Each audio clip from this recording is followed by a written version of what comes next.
محترم ناظرین، السلام علیکم ورحمۃ اللہ وبرکاتہ۔ روحانیات چینل میں آپ کو خوش آمدید کہتے ہیں اور امید کرتے ہیں کہ اللہ تعالیٰ کے فضل و کرم سے آپ سب بخیر و عافیت ہوں گے۔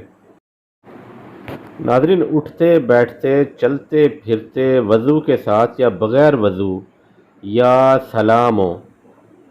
سلاموں کا ورد کرنے سے آدمی آفات ارضی و سماوی سے اور دنیاوی مصیبتوں سے محفوظ رہتا ہے۔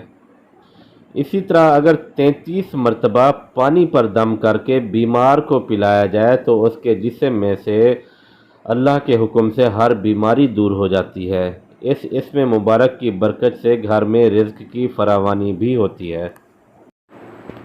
امید ہے آپ کو ہماری یہ ویڈیو پسند آئی ہوگی اور آپ کے لیے بہت زیادہ کارآمد اور فائدہ مند بھی ثابت ہوگی۔ جن دوستوں نے ابھی تک ہمارے چینل کو سبسکرائب نہیں کیا ان سے گزارش کرتے ہیں کہ چینل کو سبسکرائب کر لیں اور ساتھ میں لگے بیل آئیکن کو ضرور پریس کریں تاکہ ہماری ہر نئی آنے والی ویڈیو آپ تک بآسانی پہنچ سکے۔ ہم دعا کرتے ہیں کہ اللہ تعالیٰ آپ کی تمام پریشانیوں کو حل فرمائے، آپ کی تمام مرادوں کو پورا فرمائے۔ اپنے میزبان حافظ حسنین کو اجازت دیجیے۔ اللہ نگہبان۔